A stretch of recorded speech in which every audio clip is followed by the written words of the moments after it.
Ibu sebaik-baik wanita yang menyenangkan suami. Karena kalau ibu tidak pandai melayani suami, suami ibu akan cari pelayanan di luar rumahnya. Karena perselingkuhan ada dua faktor, internal dan eksternal. Secara eksternal ternyata memang wanita yang di luar Masya Allah. Tapi di rumah kadang-kadang istri pun menghadapi suaminya ala kadarnya. Kadang daster seminggu digantung, dipakai lagi, digantung, dipakai lagi. Wah, begitu suami datang baunya balsem, PPO, Remason, GPU, minyak gosok, kerudungnya kebuka putih, dikira lehernya putih, koyok, salon pas semua berjasa. Ilfil tahu nggak Bu? Ini tertawa pasti ngalami ini. Maka sebaik-baik hubungan suami istri yang saling menyenangkan.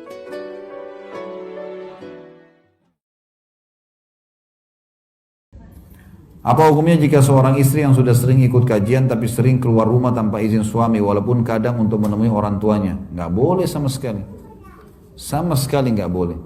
Nabi SAW mengatakan Allah melaknat seorang wanita yang keluar dari rumah suaminya tanpa izin suaminya sampai dia kembali. Laknat ini diangkat berkah hidupnya. Jadi ibu-ibu jangan salah paham ya. Setelah menikah bukan lagi ayah atau ibu nomor satu. Suami. Harus suami. Nggak bisa. Dia larang, bahkan dia larang tidak boleh dilanggar. Gitu. Tidak boleh dilanggar. Kita bagaimana berdoa, bagaimana menasihati, bagaimana meluruskan dengan cara-cara yang baik.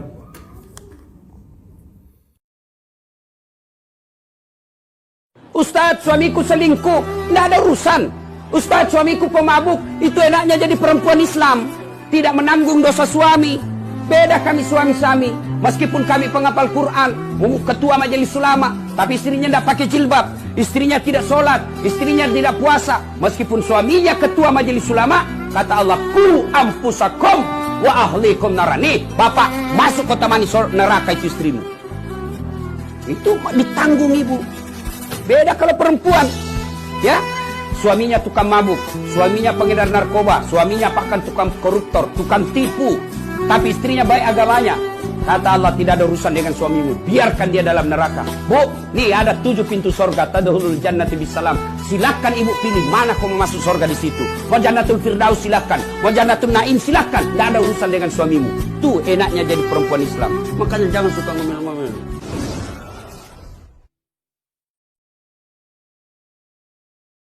Maka rumah tangga bisa sakinah mawaddah warahmah, gak segampang balikin telapak tangan. Pengantin baru besok selesai akad nikah, lihat seorang suami tanggung jawabnya luar biasa, dunia akhirat. Ketika laki-laki mengucapkan ijab kabul, saya terima nikahnya dan kawinnya Fulana binti Fulan dengan mas kawinnya yang tersebut tunai, langsung aras goyang, malaikat mengucurkan air mata, nangis. Kenapa? Dosa-dosa seorang istri ditanggung penuh oleh sang suami. Dengerin Bu, kayak Rasulullah sampai ngomong kalau manusia boleh nyembah sesama manusia, memerintahkan seorang istri menyembah kepada seorang suaminya, saking nggak boleh.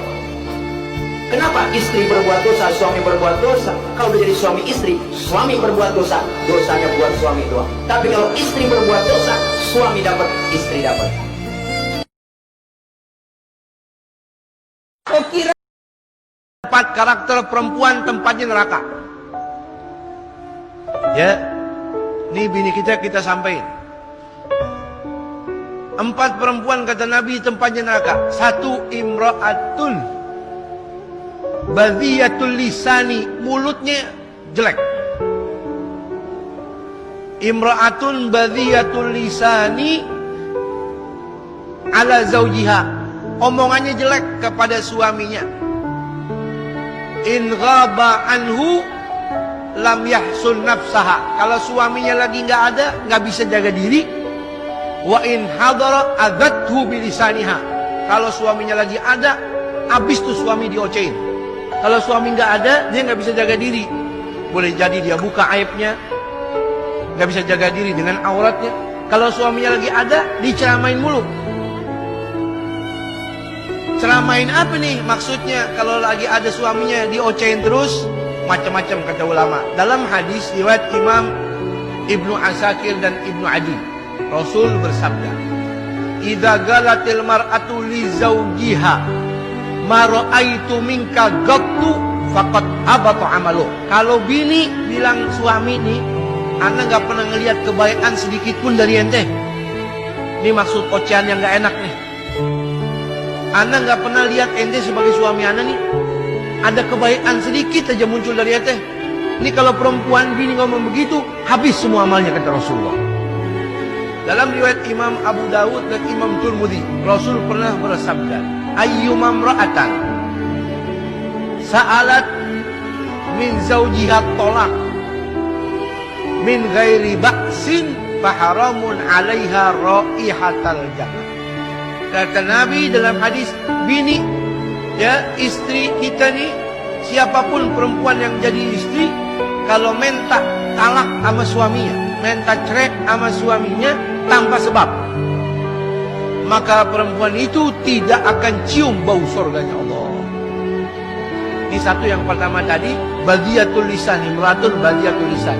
Yang kedua, imra'atun tukallifu zawjaha ma la yutikuhu. Bini tuntut suami dengan tuntutan yang suami nggak mampu. Ayo pak, beli mobil, biasa pakai sepeda ontel. Kata suaminya, tar dulu neng, saya belum gajian. Ya kalaupun gajian juga paling bisa beli motor, kita kudu kumpulin dulu. Oh nggak bisa, pokoknya naik mobil. Nah, ini menurut sesuatu yang suami tidak mampu, tempatnya neraka. Yang ketiga kata Nabi, imra'atun la tasturu nafsaha minar rijali wa takhruju min baitihi mutabahrijatan. Yang ketiga, bini yang nggak bisa nutupin auratnya dari pandangan laki-laki luar. Kalau pakai baju setengah telanjang. Hati-hati saudara kalau punya anak perempuan, perhatiin. Kalau saudara punya anak perempuan lebih berat daripada saudara punya anak laki-laki. Kenapa? Karena gara-gara itu anak kalau kita tidak didik sebaik-baiknya, mestinya kita di sorga, malah masuk neraka. Makanya innama amwalukum wa auladukum fitnah. Keempat, imra'atun laisa laha illal akla wasyurba wan nauma wa laisa laha ragbatun fis salati wala fi ta'atillahi wala fi ta'ati rasulihi wala fi ta'ati zawjihi. Kata Nabi yang keempat nih, ciri-ciri perempuan neraka, laisa laha imratun laisa laha illal akla, kerjanya makan, kerjanya minum, hobinya restoran, gak mau makan di rumah, kerjanya makan, minum, tidur, gak punya keinginan sholat, taat sama Allah, taat sama Rasul, taat sama suami, gak ada.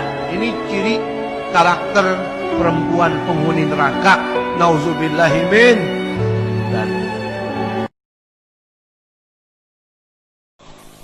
Istri itu haknya suami. Kalau suami bukan haknya istri, haknya orang tua. Rungokno. Suami itu haknya orang tua. Artinya suami harus lebih memprioritaskan orang tuanya, mementingkan orang tuanya daripada istrinya. Ya sama-sama penting, istrinya penting, orang tuanya penting, tapi perbandingannya lebih dipentingkan orang tuanya daripada istrinya. Ini kalau suami. Beda dengan istri. Istri haknya suami, bukan haknya orang tua. Karena waktu nikah sama orang tuanya sudah diserahkan total kepada suami. Maka istri harus lebih memprioritaskan suaminya daripada orang tuanya.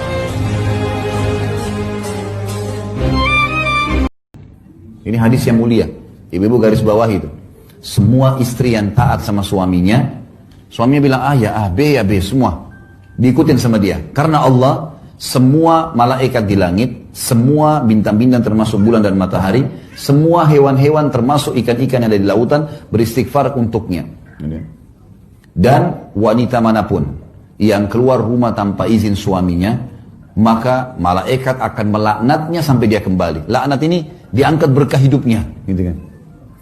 Siapapun wanita yang memalihkan wajah dari suaminya karena kesombongan, maka juga akan membuat Allah yang di langit murka padanya sampai dia buat suaminya ridho. Dia buat suaminya ridho. Alangkah bahagianya seorang suami, suaminya pergi cari nafkah, suaminya buka klinik, suaminya buka warung kopi, suaminya pergi cari nafkah, petani, pedagang dan lain sebagainya. Istrinya di rumah tinggal menolong suaminya dengan cara apa? Sholat duha. Mau bantu suami cari nafkah, tidak usah keluyuran di jalan, nanti difitnah orang. Dan memang itu tidak dianjurkan oleh agama kita. Kalau ibu mau bantu suaminya cari nafkah, suami pergi cari nafkah, ibu sholat duha di rumah. Selesai sholat duha 8 rakaat. Berdoa kepada Allah, ya Allah, Engkau yang mengatur rezeki suami saya. Jika rezekinya masih di atas langit, turunkan. Jika masih dalam tanah, munculkan.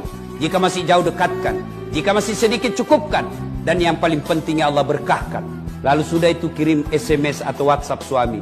Pak, jangan menghalalkan segala cara. Baru saja saya doakan Bapak dalam sholat duhaku. Insya Allah, Bapak akan murah rezekinya hari ini.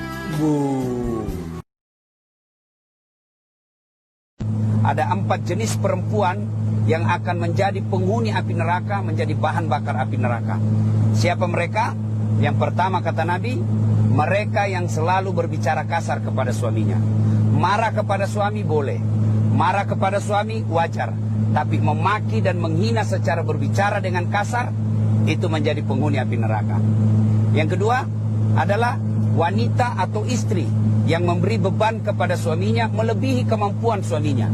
Maknanya, suaminya punya gaji 5 juta per bulan, tapi dipaksanya terus. Akhirnya dia mau hidup gaya 10 juta. Suaminya kredit kiri kanan, minjam kiri kanan. Ini yang disebut membebani suami melebihi kebutuhan. 4 wanita ahli neraka. Yang pertama, istri yang lisannya tajam, senantiasa mencaci dan menyalahkan suaminya. Bila suaminya gaib, maka ia berkhianat. Dan bila sedang di rumah, maka ia terus menyakiti suaminya dengan lisannya. Yang kedua adalah istri yang membebani suaminya di luar kemampuannya. Yang ketiga, istri yang tidak menutup dirinya, juga auratnya dari lawan jenisnya, dan keluar rumah dengan membuka aurat. Yang terakhir, yang keempat, istri yang tujuan hidupnya hanya makan, minum, tidur, yang tidak punya keinginan untuk mendirikan sholat, mentaati Allah, Rasulnya, dan juga suaminya. Demi Allah, biar ibu salat tiap hari, bahkan sampai hitam jidatnya, puasa Senin Kamis, ngaji, tadarus, tahajud tiap malam, tapi tidak taat sama suaminya, mendurhakai suaminya, dia kurang ngajar sama suaminya. Demi Allah, jangankan masuk surga, baunya surga diharamkan bagi ibu seperti ini.